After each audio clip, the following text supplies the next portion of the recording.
जय Hind dear student. हमारा जो ज्योग्राफी का प्रीलिम्स और मेंस का जो हम लोग सीरीज चला रहे थे, उसी सीरीज में आज हम लोग अगला चैप्टर स्टार्ट करने जा रहे हैं भारत के प्रमुख पर्वत, पहाड़ी और शिखर के बारे में। हिमालय पर्वत और उसके हम लोगों ने 4 भागों के बारे में चर्चा कर ली थी बच्चों। एक बार फिर से मैं एक आपका क्विक रिविजन करवा दे रहा हूँ कि हिमालय पर्वत को यदि हम लोग संरचनात्मक रूप से देख रहे थे तो 4 भागों में हम लोगों ने बांट दिया था उसको। हिमालय का जो सबसे पहला भाग हम लोग देख रहे थे, उसके बारे में जब हम लोग चर्चा कर रहे थे तो ट्रांस हिमालय जो हमारा था वो भारत हिमालय पर्वत का सबसे चौड़ा भाग है, सबसे वाइडेस्ट पार्ट है, जो हिमालय के पश्चिम उत्तर वाले क्षेत्र में हम लोगों को मिल रहा था। ठीक है। हिमालय के दूसरे भाग के बारे में हम लोग चर्चा कर रहे थे तो वृहद हिमालय था, ग्रेटर हिमालय, ये हिमालय का दूसरा भाग था हमारा। यदि हम लोग तीसरे बात कर रहे थे तो ये हमारा था मध्य हिमालय या लघु हिमालय, मध्य हिमालय या लघु हिमालय, मध्य हिमालय या लघु हिमालय। और यदि हम लोग चौथे भाग की बात कर रहे थे तो चौथा जो भाग था हमारा वो भाई हिमालय या शिवालिक हिमालय, भाई हिमालय या शिवालिक हिमालय। ये 4 भाग हम लोगों ने देख लिए थे और इनके बारे में कुछ हम लोगों ने महत्वपूर्ण तथ्य के बारे में भी चर्चा कर ली थी। ठीक है, कि ट्रांस हिमालय वाला जो क्षेत्र है इसका निर्माण किस में किया था हम लोगों ने, तो मीसोजोइक पीरियड में करवाया था। सॉरी, मीसोजोइक ईरा में हम लोगों ने इसका फॉर्मेशन करवाया था।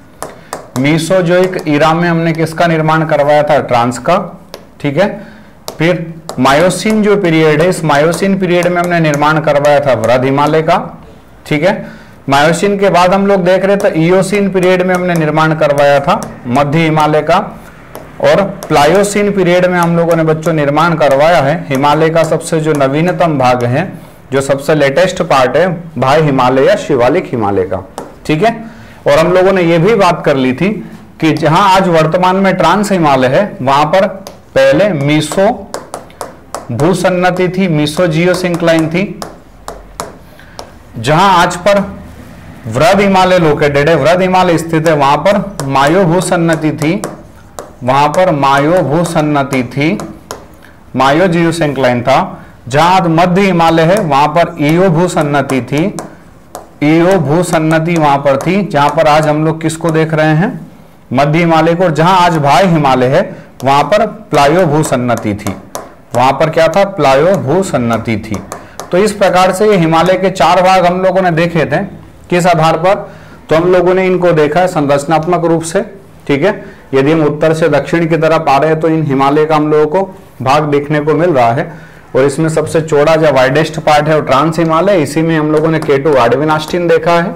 और ये जो वृहद हिमालय इसमें माउंट एवरेस्ट और कंचनजंगा है, माउंट एवरेस्ट और कंचनजंगा है। ये 4 हिमालय हमारे संरचनात्मक रूप से देखे थे हम लोगों ने, और 4 हिमालय हम लोगों ने नदियों के आधार पर देखे थे, है ना। नदियों के आधार पर यदि हम लोग देखें तो नदियों के आधार पर हिमालय के जो भाग हैं वो भी कितने हैं, 4 हैं।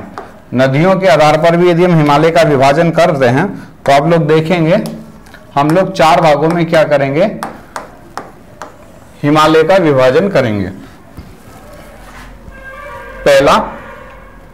पहला हमारा है कश्मीर या पंजाब हिमालय, कश्मीर या पंजाब हिमालय,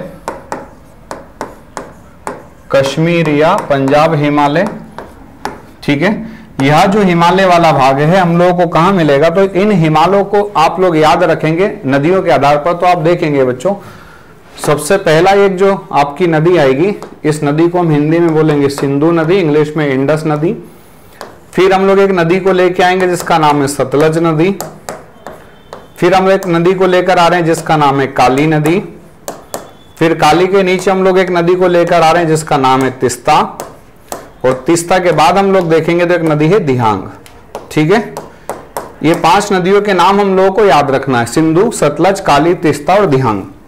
अब सबसे पहले आप लोग देखेंगे सिंधु और सतलज नदी के बीच वाला जो हिमालय क्षेत्र है, इस हिमालय क्षेत्र को हम लोग क्या कहते हैं, इस हिमालय को हम कहते हैं कश्मीर हिमालय या पंजाब हिमालय, कश्मीर हिमालय या पंजाब हिमालय। किन किन नदियों के बीच है, सिंधु और सतलज नदी के बीच में। जिस प्रकार से ट्रांस से सबसे वाइडेस्ट चौड़ा था उसी प्रकार से कश्मीर या पंजाब रहेगा। यदि दूसरे हिमालय की हम लोग बात करते हैं तो हम देखेंगे सतलज नदी से काली नदी के बीच में जो हिमालय होगा, इस हिमालय को हम कहेंगे कुमाऊं हिमालय। कुमाऊं हिमालय, उत्तराखंड वाले क्षेत्र में इसका विस्तार अधिक है, इसलिए इसका नाम हम लोगों ने कुमाऊं हिमालय रखा है। तीसरे की यदि हम बात करेंगे तो तीसरा जो हमारा हिमालय का भाग होगा, काली नदी से लेकर तीस्ता नदी के बीच में, यह जो हिमालय वाला भाग हमारा रहेगा, यह कहलाएगा नेपाल हिमालय।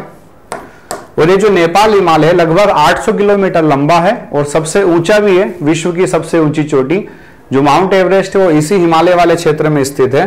और यदि तीस्ता से दिहांग नदी के बीच में हम लोग देखेंगे बच्चों, तो यहाँ पर असम हिमालय है। ठीक है, तो आप आसान से समझ गए होंगे कि वहां की भौगोलिक जो स्थिति है, वहां पर जो आपका भूभाग स्थित है, उसी भूभाग के आधार पर हम लोगों ने बच्चों नामकरण किया है। ठीक है, तो सबसे पहले कश्मीर या पंजाब हिमालय वाला जो क्षेत्र है, आपसे पूछा जाएगा ये किन दो नदियों के बीच का है, तो आप लोग साधारण सा आंसर बच्चों देंगे, कश्मीर या पंजाब हिमालय जो है वो हमारा सिंधु से सतलज नदी के बीच में है। सिंधु से सतलज नदी के बीच में है। तो सिंधु से सतलज नदी के बीच का जो हिमालय क्षेत्र है वो कश्मीर या पंजाब हिमालय है।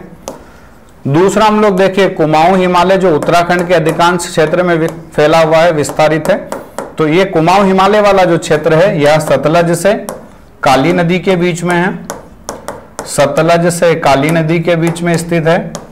ठीक है, और हिमालय के तीसरे भाग का यदि हम लोग बात करें तो तीसरा हिमालय हमारा है नेपाल हिमालय, जो सबसे ऊंचा भी है और सबसे लंबा भी है, लॉन्गेस्ट भी है और हाईएस्ट भी है। ये काली नदी से लेकर तीस्ता नदी तक फैला हुआ है। काली से लेकर तो तीस्ता नदी के बीच में फैला हुआ है। ठीक है, और चौथा जो हमारा हिमालय का भाग है वह है असम हिमालय। असम हिमालय, और ये असम हिमालय कहां से कहां तक स्थित है, तीस्ता नदी से लेकर तो दिहांग नदी तक फैला हुआ है। ठीक है, तो इस प्रकार से आप यदि 5 नदियों के नाम याद रख लेते हैं तो आसान सा हम लोग देखेंगे हमारे हिमालय के जो 4 भाग हैं ये आसानी से हम लोग याद रख लेंगे। कई बार हम लोगों से हिमालय के जो भाग हैं क्रम से भी पूछे जा सकते हैं कि यदि आप हिमालय के पश्चिम से पूर्व में चलें या भारत के उत्तर से दक्षिण में आप चलेंगे तो हिमालय का कौन कौन सा भाग पहले आएगा। आप इनको क्रमशः आपको क्या करना है, अरेंज करना है, या तो नॉर्थ से साउथ या फिर वेस्ट टू ईस्ट या ईस्ट टू वेस्ट। तो आसानी से बच्चों आप क्या करेंगे, इनको अरेंज कर देंगे। ठीक है, तो यह हिमालय वाला भाग हम लोग ऑलरेडी पहले पढ़ चुके थे, एक बार फिर से मैंने इसको रिवाइज करवाया है। आज का जो मुख्य हमारा टॉपिक था उस पर हम लोग लौट रहे हैं, और वो टॉपिक हमारा कौन सा था, वो टॉपिक हमारा था भारत के प्रमुख पर्वत जो पहाड़ है, प्रमुख जो पर्वत पहाड़ियां, उनके बारे में हम लोग आज डिस्कशन करने वाले हैं। ठीक है, भारत के प्रमुख जो पर्वत पहाड़ी वाले क्षेत्र हैं, प्रमुख पर्वत पहाड़ी और शिखर या चोटियां हैं, उनके बारे में आज हम लोग चर्चा करने वाले हैं।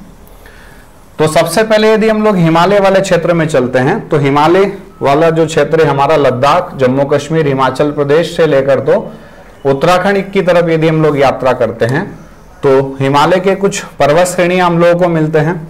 तो सबसे पहले हम लोग हिमालय की पर्वत श्रेणियों के बारे में हम लोग चर्चाएं करते हैं। ये हमारा यहाँ पर एक केंद्र शासित प्रदेश दिखाई देता है, यहाँ पर लद्दाख। ठीक है, और यहाँ पर हमारा एक केंद्र शासित प्रदेश है जम्मू एंड कश्मीर, और यहाँ पर हमारा एक राज्य हिमाचल प्रदेश, और इधर हम लोग देखेंगे तो उत्तराखंड हम लोग को एक राज्य दिखाई देता है। तो सर्वप्रथम हम लोग इस भारत के उत्तरी क्षेत्र की यदि हम लोग चर्चा करेंगे तो इस लद्दाख जम्मू कश्मीर वाले क्षेत्र में काराकोरम पर्वत श्रेणी, हम लोग उत्तर से दक्षिण की तरफ बढ़ रहे हैं। काराकोरम पर्वत श्रेणी, काराकोरम माउंटेन रेंज। काराकोरम के बाद में हम देखेंगे तो लद्दाख, लद्दाख के बाद हम लोग देखेंगे बच्चों तो जास्कर, जस्कर के बाद हम लोग देखेंगे तो पीर पंजाल, पीर पंजाल, पीर पंजाल के बाद हम लोग देखेंगे तो धौलाधार, धौलाधार, और धौलाधार के बाद हम लोग देखेंगे तो मसूरी। तो ये इस प्रकार से हम लोग देख रहे हैं ये हिमालय के उत्तर, हिमालय के पश्चिम वाले क्षेत्र में और भारत के उत्तर वाले क्षेत्र में लद्दाख, जम्मू कश्मीर, हिमाचल प्रदेश से लेकर उत्तराखंड तक। यदि ये भारत का भौगोलिक मैप आप देखेंगे और स्पेशली लद्दाख जम्मू कश्मीर वाला क्षेत्र आप निकाल लेंगे तो वहां सारे के सारे ये पर्वत श्रेणी आपको दिखाई देंगे क्रमशः, जैसा हम लोग यहाँ लिख रहे हैं उसी प्रकार से शायद आपको भौगोलिक मैप में, फिजिकल मैप में दिखाई देंगे। ठीक है, तो याद रखना, काराकोरम, लद्दाख, जास्कर, पीर पंजाल, धौलाधार और मसूरी, ये सारे जो पर्वत श्रेणियां हैं ये भारत के उत्तरी क्षेत्र में हैं। काराकोरम, लद्दाख, जास्कर का अधिकांश भाग जो है वो लद्दाख में स्थित है। पीर पंजाल, धौलाधार का हम देखेंगे जम्मू कश्मीर, हिमाचल प्रदेश वाले भाग में है, और मसूरी हम लोग देखेंगे तो उत्तराखंड में है। ठीक है, और इस काराकोरम जो हमारी पर्वत श्रेणी है इसी में ही भारत की सबसे ऊंची चोटी हम लोग बताते हैं K2 गाडविन आस्टीन। K2 गाडविन आस्टीन जो लद्दाख में, अब हम लोग बताएंगे, पहले जम्मू कश्मीर वहां पर हम लोग देखे थे एक पूर्ण राज्य था, अब लद्दाख वहां पर हमारा केंद्र शासित प्रदेश है, और 8611 मीटर इसकी हम लोग ऊंचाई बताएंगे, 8611 मीटर। ठीक है, तो K2 गाडविन आस्टीन काराकोरम पर्वत श्रेणी में है। वो काराकोरम पर्वत श्रेणी ट्रांस हिमालय का क्षेत्र है। तो भारत की सबसे ऊंची चोटी किस श्रेणी में है? तो काराकोरम में। किस हिमालय में है? ट्रांस हिमालय में है ना। किस राज्य केंद्र शासित प्रदेश में? तो लद्दाख में है। ठीक है, ऊंचाई कितनी है? 8611 मीटर है। ये K2 गाडविन आस्टीन विश्व की दूसरी सबसे ऊंची चोटी भी है। ठीक है, विश्व या संसार या पृथ्वी की दूसरी सबसे ऊंची चोटी है, और याद रखिए ना भारत की सबसे ऊंची चोटी है। ठीक है, नेक्स्ट हम लोग आगे इसमें देखेंगे, इस राजस्थान राज्य की तरफ यदि हम लोग देखें तो राजस्थान वाले क्षेत्र में हम लोगों को अरावली पर्वत मिलता है, और ये जो अरावली पर्वत है गुजरात के पालनपुर से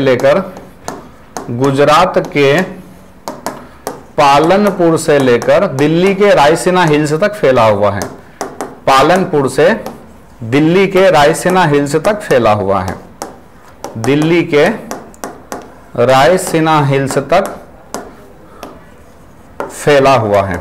ठीक है, यानी कि इसका विस्तार हम लोग देखेंगे राजस्थान के अलावा भी गुजरात, दिल्ली वाले क्षेत्र में हम लोगों को दिखाई दे रहा है, यानी कि एक से अधिक राज्य में ये फैला हुआ है। और ये जो अरावली पर्वत है विश्व और भारत का सबसे प्राचीन पर्वत है, सबसे एंशिएंट माउंटेन है, प्राचीन पर्वत है। प्री कैम्ब्रियन इरा में हम लोगों ने, प्री कैम्ब्रियन में हमने इसका फॉर्मेशन किया है, या इसका जो निर्माण हुआ है वो प्री कैम्ब्रियन में हुआ है। ठीक है, इसलिए सबसे प्राचीनतम पूछेगा तो अरावली, और नवीनतम पूछेगा तो हिमालय। नवीनतम यदि पूछ रहा है तो हिमालय पर्वत, सबसे प्राचीनतम यदि पूछ रहा है तो अरावली पर्वत, जिसका निर्माण कब हुआ है? प्री कैम्ब्रियन में हुआ है। और ये जो अरावली पर्वत है भारत का सबसे प्राचीन पर्वत है, और यदि हम लोग निर्माण की दृष्टि से देख रहे हैं तो लगभग विश्व का भी सबसे प्राचीन पर्वत है। इस अरावली पर्वत की सबसे ऊंची चोटी की यदि हम बात करेंगे तो इसकी सबसे ऊंची चोटी गुरु शिखर।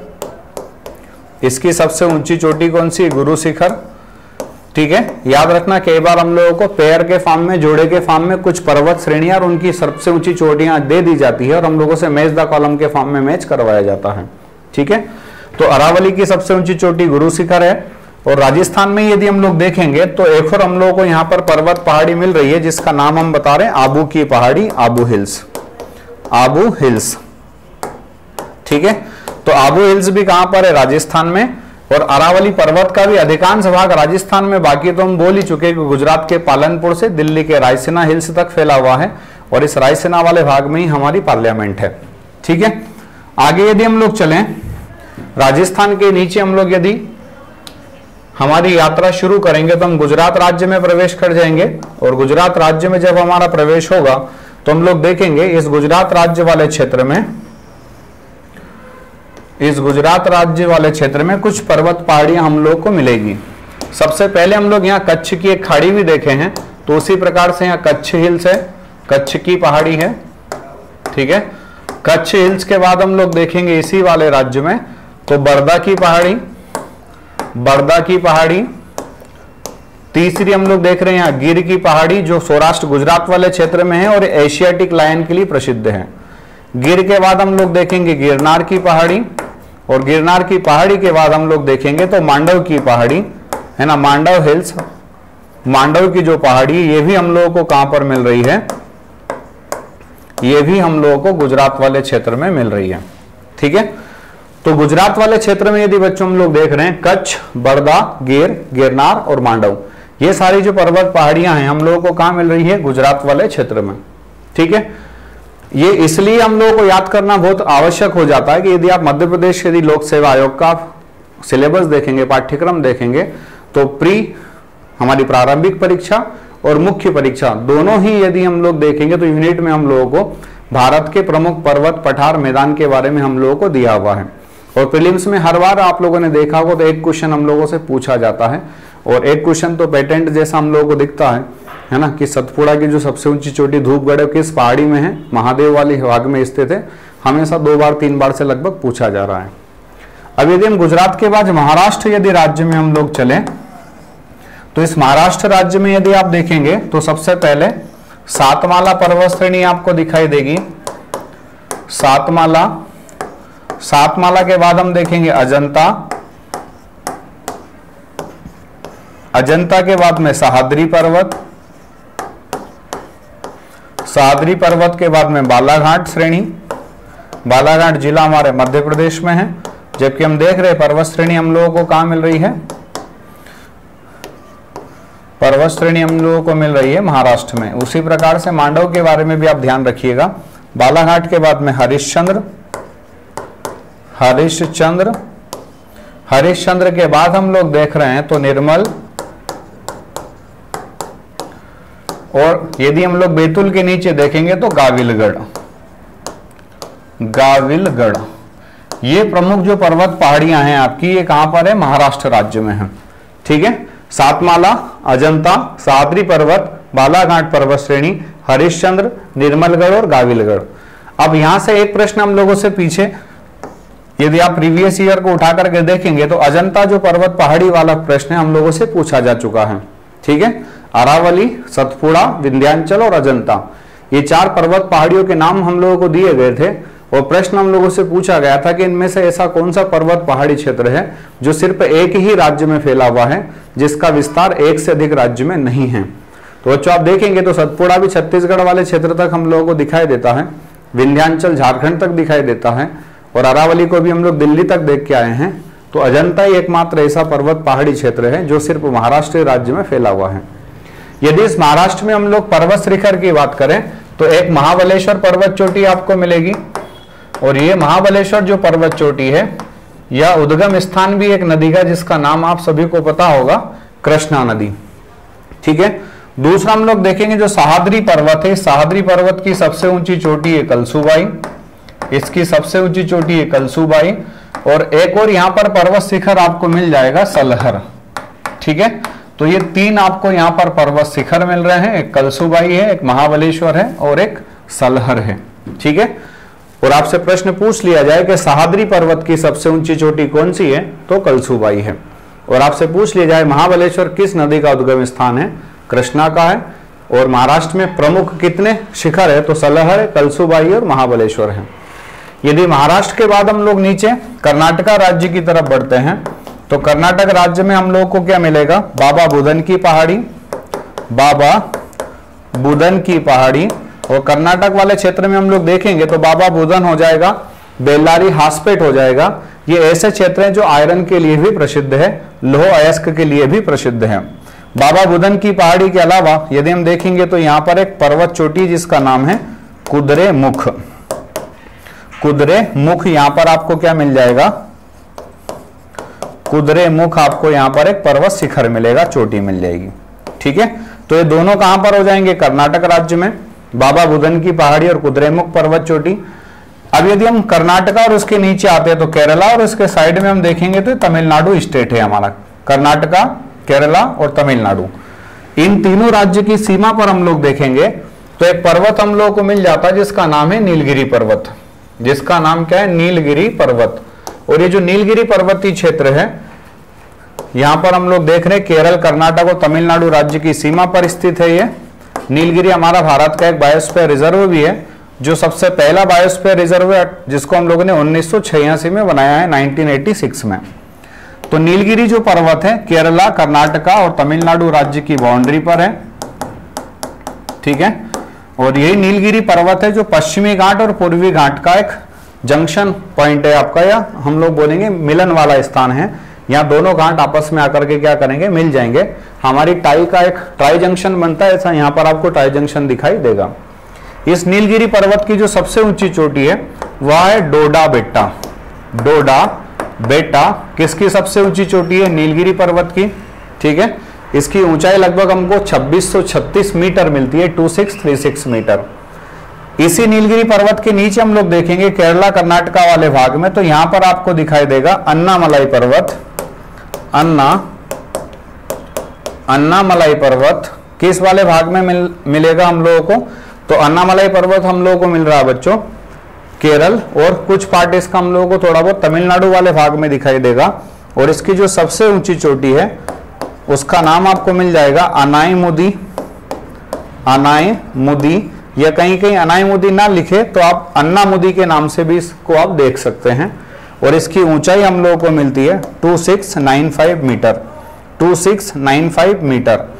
बहुत ही इंपॉर्टेंट टॉपिक है बच्चों, मैं बार बार आपसे बोल रहा हूं प्रीलिम्स वाले पार्ट में, या तो मध्य प्रदेश के सामान्य ज्ञान में आपको, या भारत के सामान्य ज्ञान में, खास करके भूगोल की जब मैं बात करूंगा तो जरूर इस टॉपिक से आपको एक क्वेश्चन देखने को मिलेगा। तो अनाईमुदी या अन्नामुदी हमारे दक्षिण भारत की सबसे ऊंची चोटी हो रही है, जिसका नाम है 2695 मीटर, है ना, इसकी हाइट है। और नाम हम लोगों ने बोला अनाईमुदी या अन्नामुदी, हाइट पूछेगा 2695 मीटर। तो भारत की सबसे ऊंची चोटी तो हम लोग यहां देख चुके थे, K2 गाडविन आस्टीन, ठीक है। और भारत की दक्षिण की यदि पूछेगा कि साउथ इंडिया की हाईएस्ट पीक, दक्षिण भारत की सबसे ऊंची चोटी कौन सी है, तो अन्नामलाई पर्वत पर अनाईमुदी है, ठीक है।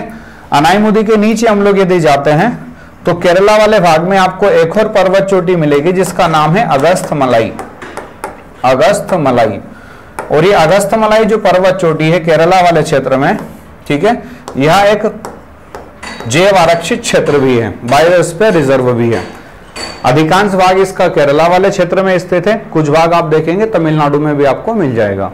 तो अगस्थमलाई जो पर्वत आपकी चोटी है, पर्वत शिखर है, किस राज्य में है? केरला वाले राज्य में।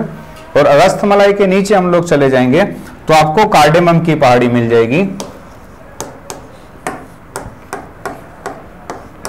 अब ये जो कार्डेमम की पहाड़ी है यह भारत की सबसे दक्षिणतम पहाड़ी है, साउथ मोस्ट हिल्स है।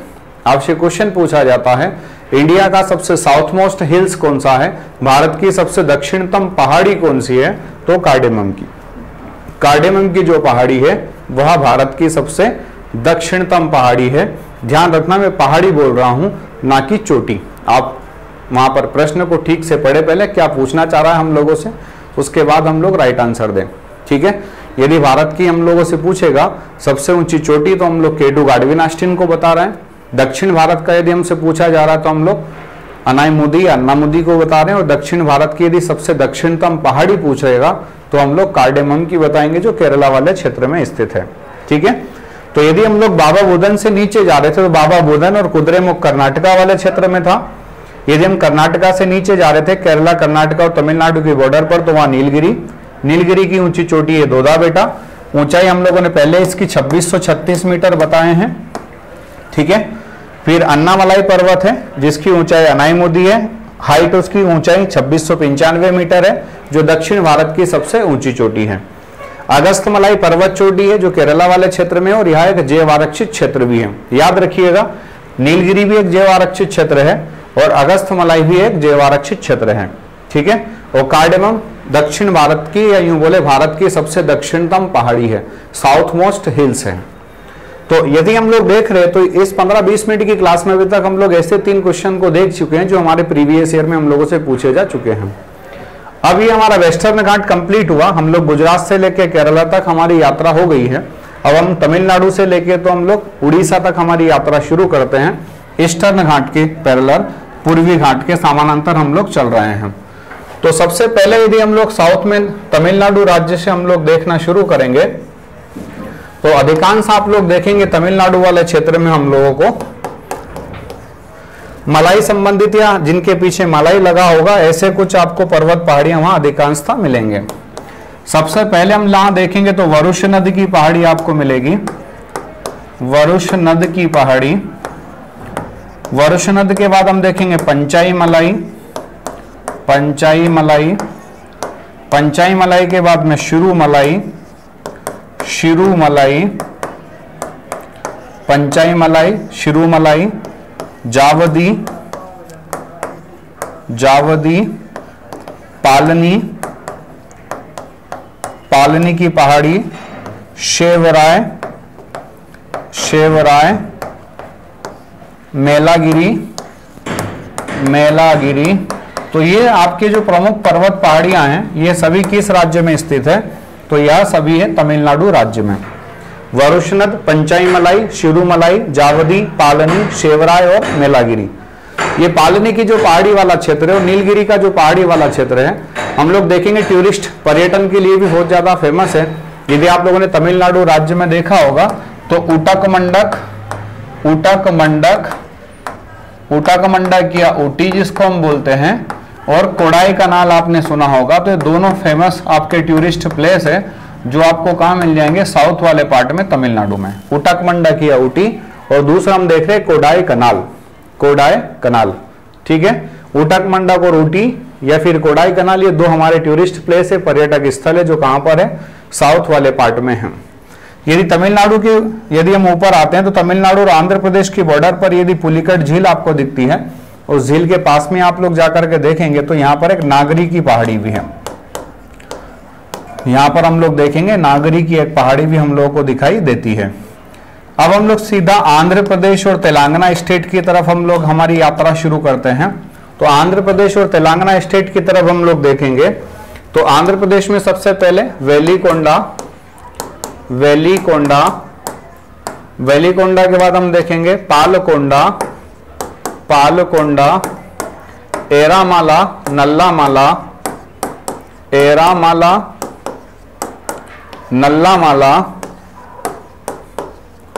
नल्लामाला। और यदि हम लोग तेलंगाना राज्य की तरफ थोड़े से शिफ्ट होते हैं तो वहां पर हम लोगों को शेषाचलम की पहाड़ी मिल जाती है। और ये शेषाचलम भी एक बायोस्फीयर रिजर्व भी है, एक जैव आरक्षित क्षेत्र भी है, एक बायोस्फीयर रिजर्व भी है, एक जैव आरक्षित क्षेत्र भी है।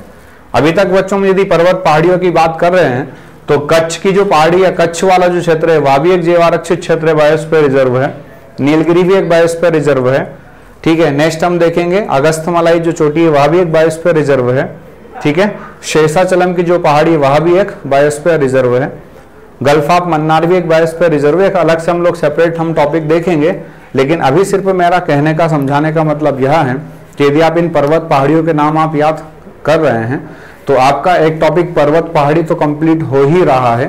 साथ में आप देखेंगे बच्चों आपके कई सारे यहाँ पर जो माइनिंग रीजन्स है या बायोस्फीयर रिजर्व आपके हैं, या कई सारे हम लोग देखेंगे ट्राइबल कम्युनिटी वगैरह के नाम भी हैं, वो भी आपको यहाँ से इजीली क्या होंगे? याद हो जाएंगे, ठीक है। तो नेक्स्ट हम लोग देखें, ये 4 से 5 पहाड़ियां हम लोगों को आंध्र प्रदेश तेलंगाना वाले क्षेत्र में दिखाई दे रही है। वेलिकोंडा, पालकोंडा, एरामाला, नल्लामाला, शेषाचलम। और इसी आंध्र प्रदेश वाले क्षेत्र में यदि हम विशाखापट्टनम में हम देखते हैं तो इस विशाखापट्टनम वाले क्षेत्र में पूर्वी घाट की सबसे ऊंची चोटी हम लोगों को मिल जाती है जिंदा गधा, ठीक है। जिंदा गधा हम लोग देखेंगे एक क्या होगी? पूर्वी घाट की सबसे ऊंची चोटी होगी। अब इस आंध्र प्रदेश के ऊपर हम लोग उड़ीसा राज्य में देखें, किस राज्य में हम देखेंगे? उड़ीसा राज्य में। तो इस उड़ीसा राज्य में जब हम लोग जाएंगे तो यहां पर भी लगभग हम लोगों को 3 से 4 पहाड़ियां मिलेगी। तो सबसे पहले हम उड़ीसा राज्य में देखें तो उड़ीसा राज्य में एक अस्सिया की पहाड़ी है, अस्सिया की पहाड़ी, तिकरपाड़ा,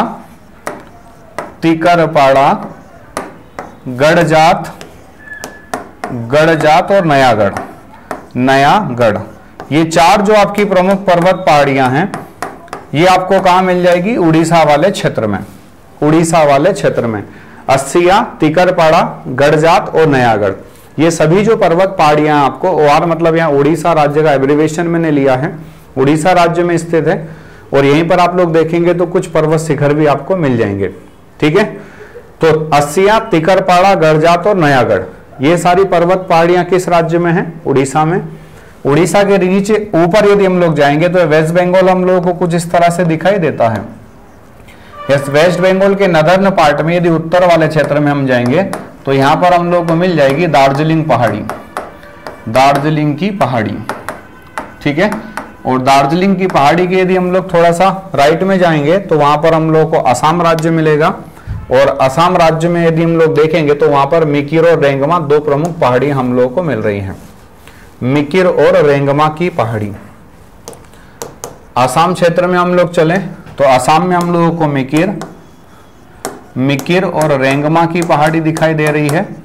बोडो और मिकिर यहाँ हम लोग देखेंगे जनजाति भी है, ठीक है। मिकिर और रेंगमा कहाँ दिखाई दे रहा है? असम वाले क्षेत्र में। असम से यदि हम अरुणाचल प्रदेश की यात्रा जब पे जाते हैं तो अरुणाचल प्रदेश में आपको डफला, मिसमी, अबोर,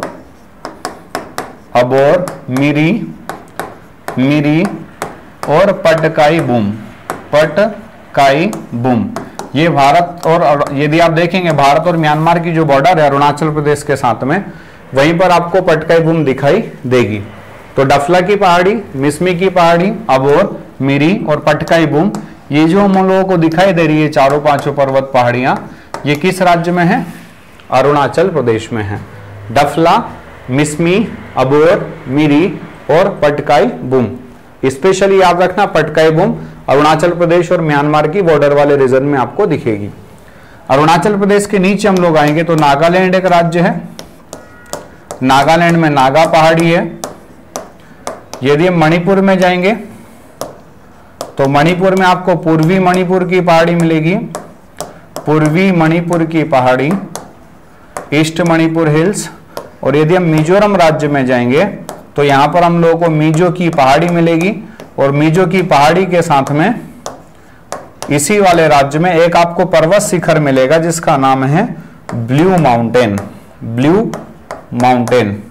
और जो अभ्यर्थी कैंडिडेट यदि लास्ट प्रीलिम्स दिया होगा आप लोगों ने, तो आप लोगों ने एक नेशनल पार्क का नाम वहां एग्जामिनेशन में देखा होगा, फवंगपुई ब्लू माउंटेन, फवंगपुई नीला पर्वत, ठीक है। तो फवंगपुई जो नीला पर्वत है वह एक आपका नेशनल पार्क है, राष्ट्रीय उद्यान है, जो कहां पर स्थित है? मिजोरम में स्थित है। और यदि आप यहीं पर देखेंगे तो एक पर्वत शिखर भी है जिसका नाम है ब्लू माउंटेन। एक चीज आप विशेष करके ध्यान रखिएगा कि यहां पर ये जो नीलगिरी की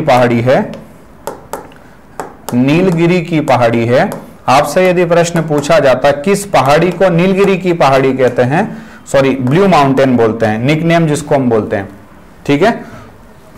तो किस पहाड़ी को ब्लू माउंटेन के नाम से जाना जाता है? तो नीलगिरी की पहाड़ी को ब्लू माउंटेन के नाम से जाना जाता है, ठीक है। और आपसे पूछा जाए कि ब्लू माउंटेन चोटी कहां है, ब्लू माउंटेन पीक कहां पर है? वैसे भी आप यहाँ नीला और यहाँ ब्लू देखे हैं तो आप कहीं ना कहीं अपना देख ही लेंगे, आप तर्क लगा लेंगे थोड़ा सा तो। लेकिन यदि पूछ रहा है कि किस पहाड़ी को नीलगिरी की पहाड़ी बोल रहे हैं तो ब्लू माउंटेन को, या यूं बोले नीलगिरी की पहाड़ी को ब्लू माउंटेन बोला जाता है।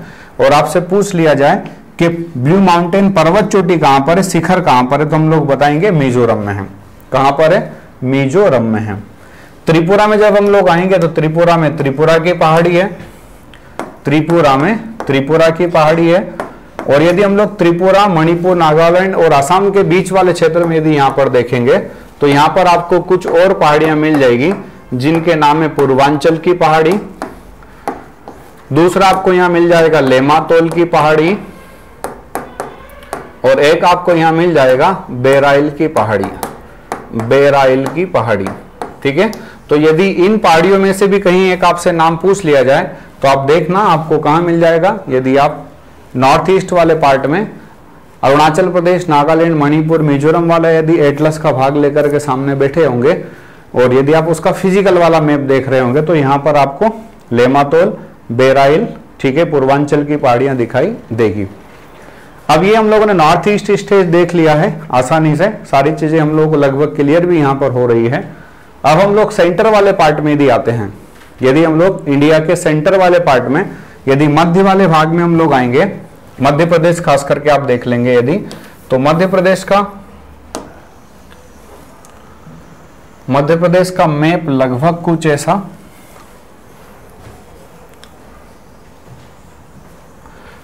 ठीक है। और इस मध्य प्रदेश के मैप में हम लोग देख रहे हैं कि मालवा का जो पठार है, उस मालवा के पठार के दक्षिण पूर्वी वाला जो भाग है, यहां से आप लोग देखेंगे तो कि विंध्याचल पर्वत आपको दिखाई दे रहा होगा। विंध्याचल पर्वत जो लगभग 1050 किलोमीटर लंबा है, मालवा के पठार से लेकर तो कहां तक? झारखंड में पारसनाथ की चोटी तक। झारखंड में कहां तक? पारसनाथ की चोटी तक, पारासनाथ चोटी ध्यान रखिएगा झारखंड वाले हिस्से में है, इसीलिए हम लोग बोलते हैं कि विंध्याचल जो है एक से अधिक राज्य में फैला हुआ है। और इस विंध्याचल के नीचे हम लोग देखेंगे तो यहाँ पर सतपुड़ा पर्वत है, और ये जो सतपुड़ा पर्वत है और ये विंध्याचल जो पर्वत है, इन दोनों के बीच से हम लोगों ने एक नदी निकाली जिसका नाम है नर्मदा नदी। अमरकंटक से होते हुए ये नर्मदा नदी हम लोग यहाँ से निकाल के लेके जाएंगे, जिसका प्राचीन नाम हम लोग रेवा भी बोलते हैं। तो नर्मदा और नर्मदा जो नदी विंध्याचल और सतपुड़ा के बीच में बहती है, इसीलिए हम लोग बोलते हैं कि नर्मदा नदी भ्रंश घाटी में बहती है। नर्मदा नदी भ्रंश घाटी में रिफ्ट वैली में फ्लो होती है।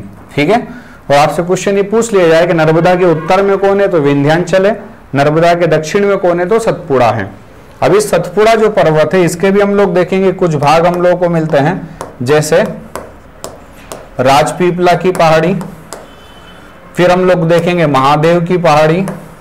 इस महादेव की पहाड़ी वाले भाग में ही धूपगढ़ है। क्या है, धूपगढ़। और ये जो धूपगढ़ है यही सबसे ऊंचा पर्वत शिखर है किसका, सतपुड़ा का। ये जो धूपगढ़ है यही सतपुड़ा की या मध्य प्रदेश की सबसे ऊंची चोटी है, जिसकी हाइट हम लोग बताते हैं 1350 मीटर।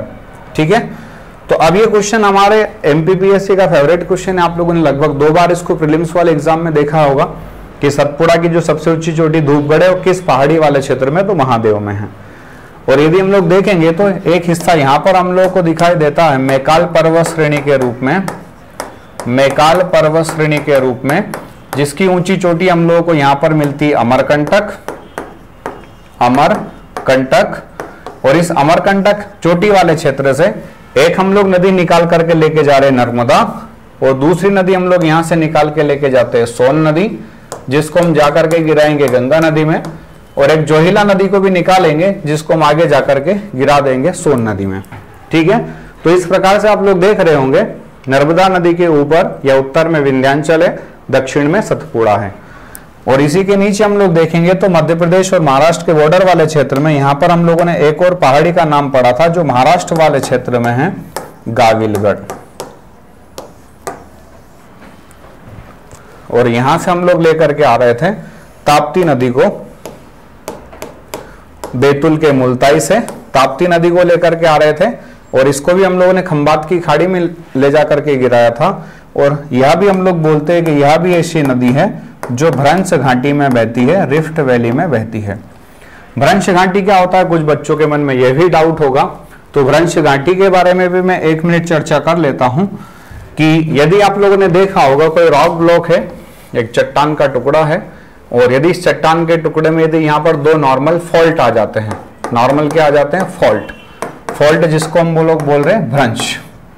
ठीक है ना, फ्रैक्चर या क्रैक जो होता है, फ्रैक्चर या क्रैक है ना, उसी को हम लोग फॉल्ट बोलते हैं। तो 2 आपके क्या है, या फ्रैक्चर है इस चट्टान में, रॉक ब्लॉक में आपके क्या 2 फ्रैक्चर है। और इस 2 फ्रैक्चर होने के बाद में जब इस रॉक ब्लॉक का जो सेंटर वाला पार्ट है वो सब्सिडाइज हो जाए, नीचे की तरफ धंस जाए, और आसपास वाले जो हिस्से अपनी जगह पर यथावत रहे, तो ऐसी स्थिति में जो घाटी बनती है, इस घाटी को हम लोग भ्रंश घाटी बोलते हैं। क्या कहते हैं, भ्रंश घाटी कहते हैं। जैसे नर्मदा नदी, ताप्ती नदी, अपर दामोदर नदी, यह सभी जो नदियां हैं यह भ्रंश घाटी में बहती है। किस में बहती है, भ्रंश घाटी में बहती है। जबकि इसके विपरीत आप लोग देखेंगे एक घाटी कुछ इस प्रकार से भी बनती है जिसमें जो आपका सेंटर पार्ट है, अभी आप लोग देख रहे होंगे ये एरो जो इंडिकेट कर रहे हैं कि बीच वाला जो पार्ट है, बीच का जो लैंड है इसका सब्सिडेंस हुआ है, नीचे की तरफ से धंसा है ये। जबकि इस वाले आप लोग डायग्राम में देखेंगे जो सेंट्रल आपका लैंड पार्ट है आपका, वो अपनी जगह पर यथावत है, रिमेन है, और आउटर जो लैंड मासेस है वो कहाँ अपलिफ्टमेंट हुआ, उसमें ऊपर की तरफ उड़ गया है। और यहाँ पर जो घाटी बनती है, इस घाटी को हम लोग रैंप घाटी कहते हैं। क्या कहते हैं, रैंप घाटी कहते हैं। ठीक है, तो शायद यहाँ आपको स्पष्ट हो गया होगा कि भ्रंश घाटी का निर्माण कैसे होता है और रैंप घाटी का नाम जो निर्माण है वो कैसे होता है। ठीक है, तो नर्मदा नदी, ताप्ती नदी, अपर दामोदर जैसी नदियां जो हैं वो भ्रंश घाटियों के बीच में बहती है। वापस से पुनः हम लोग हमारे टॉपिक पर आ जाएं तो आप लोग देखेंगे सतपुड़ा के हम लोगों ने एक बाग देखा राजपीपला, एक हमने देखा महादेव, और एक हमने देख लिया मैकाल। उसी प्रकार से यदि हम विंध्याचल की बात करें तो विंध्याचल में हम लोग एक भाग इसका देखते हैं कैमूर की पहाड़ी, या कैमूर पर्वत श्रेणी। और दूसरा हम लोग देखते हैं भारनेर या आप देखेंगे कहीं कहीं भांडेर भी लिखा होता है। कैमूर हो गया, भांडेर हो गया, और हम लोग देख रहे उधर पारसनाथ हो गया। ये जो हिस्से हैं किसके, विंध्याचल के हैं। किसके हिस्से, विंध्याचल पर्वत श्रेणी के हिस्से हैं। अब एक बार हम लोगों से प्रश्न पूछा जा चुका है कि ये सोन नदी है और इधर से हम लोग एक नदी को लेकर आते हैं उत्तर प्रदेश से, जिस नदी का नाम है यमुना नदी। यमुना नदी, और ये यमुना को भी हम गंगा में गिराएंगे और सोन को भी हम लोग गंगा में गिराएंगे। ठीक है, तो हम लोगों से प्रश्न पूछा जा चुका है कि सोन नदी और यमुना नदी के बीच में जल विभाजन का काम या वाटर डिवाइडेशन का काम कौन सा रिवर करता है। तो सामान्य से आप लोगों को दिखाई दे रहा होगा जो कैमूर आपका रेंज है, कैमूर जो श्रेणी है, ये इन दोनों नदियों के बीच में वाटर डिवाइडेशन का या जल विभाजन का कार्य करती है। ठीक है, और भी यदि हम लोग देखेंगे तो आपसे पूछ लेगा विंध्याचल पर्वत का विस्तार क्या एक से अधिक राज्य में है। तो हम बोल रहे हैं कि झारखंड का जो पारसनाथ है वहां तक फैला हुआ लगभग 1050 किलोमीटर, और इसकी सबसे ऊंची चोटी हम लोग सद्भावना शिखर को बताते हैं दमोह वाले क्षेत्र में। इसकी सबसे ऊंची चोटी सतपुड़ा की हम लोग ऑलरेडी देख चुके हैं, धूपगढ़ है। ठीक है, अब इसके अलावा उत्तराखंड वाले क्षेत्र में यदि आप लोग जाएंगे तो कुछ यहाँ पर पर्वत चोटियां, उनके भी नाम आपको बता दे रहा हूं। उत्तराखंड वाले यदि क्षेत्र में आप लोग जाएंगे तो उत्तराखंड में कुछ पर्वत शिखर हैं, हमारे पर्वत चोटियां हैं। उन पर्वत चोटी के नाम यदि हम लोग देख लें तो नंदा देवी का नाम हम लोगों ने देखा है, वहां पर नंदा देवी एक पर्वत शिखर है। दूसरा नंदा कोट है, नंदा कोट। नंदा कोट के बाद हम लोग देखेंगे कामेट, कामेट के बाद देखेंगे त्रिशूल, त्रिशूल के बाद हम लोग देखेंगे चौखंबा, चौखंबा। ठीक है, तो आप देखेंगे नंदा देवी, नंदा कोट, कामेट, त्रिशूल, चौखंबा, ये सारी जो पर्वत चोटियां हैं ये भी आप यदि एटलस में देखेंगे तो उत्तराखंड वाले क्षेत्र में आपको ये सारी पर्वत चोटियां मिल जाएगी। ठीक है, और यहीं पर हम लोगों को बद्रीनाथ, यहीं पर हम लोगों को गंगोत्री ग्लेशियर, यहीं पर हम लोग देखेंगे तो यमुनोत्री ग्लेशियर भी मिल जाएंगे, जहां से हम लोग गंगा और यमुना नदी का उद्गम हम लोग लेकर के आएंगे। तो बच्चों इस प्रकार से आप लोगों ने देखा कि आज हम लोगों ने भारत का प्रमुख पर्वत पहाड़ियां भारत के किस किस क्षेत्र में स्थित है। हाँ, एक चीज मैं आपसे जरूर बोलना चाहूंगा कि यदि आप लोग ये वाला टॉपिक पढ़ रहे हैं तो अपने सामने जरूर एटलस लेकर के बैठें, और जिस राज्य की जब मैं बात कर रहा हूँ स्पेशली आप उस राज्य का फिजिकल वाला मैप अपने सामने लेकर के बैठें। अपने एटलस में जहां पर वो पर्वत पहाड़ी या चोटी मैंने बताई है उसको अपने हाइलाइटर से, पेन से, पेंसिल से आप मार्क करें, ताकि उसका लोकेशन आपको हमेशा के लिए याद होगा। और जैसे मैंने आपको स्टेट वाइज आपको सारी माउंटेन, हिल्स और पिक शिखर के बारे में मैंने बताया, तो आप भी उसी प्रकार से प्रयास करें कि हम लोग स्टेट वाइज या तो हम एंटी क्लॉकवाइज डायरेक्शन में या क्लॉकवाइज डायरेक्शन में सारे पर्वत शिखर और चोटियों के नाम हम लोग याद रखें। ठीक है, तो आज का जो हमारा टॉपिक जो था भारत में सबसे महत्वपूर्ण पर्वत शिखर और चोटियों के बारे में हम लोगों ने चर्चा की है। नेक्स्ट टॉपिक में फिर से हम लोग मिलेंगे बच्चों एक नए टॉपिक के साथ में। एक सबसे महत्वपूर्ण टॉपिक आज हम लोगों ने प्री प्लस मेंस दोनों के आधार पर हम लोगों ने पढ़ा है, तो इस वाले टॉपिक को आप एटलस के साथ में रिवाइज करेंगे तो बहुत अच्छा आपका टॉपिक होगा, और जरूर आपको 1 से या 2 क्वेश्चन हम लोगों को इस टॉपिक से देखने को मिलेंगे। कल हम मिलेंगे एक नेक्स्ट टॉपिक के साथ में, तब तक के लिए जय हिंद, जय भारत, वंदे मातरम।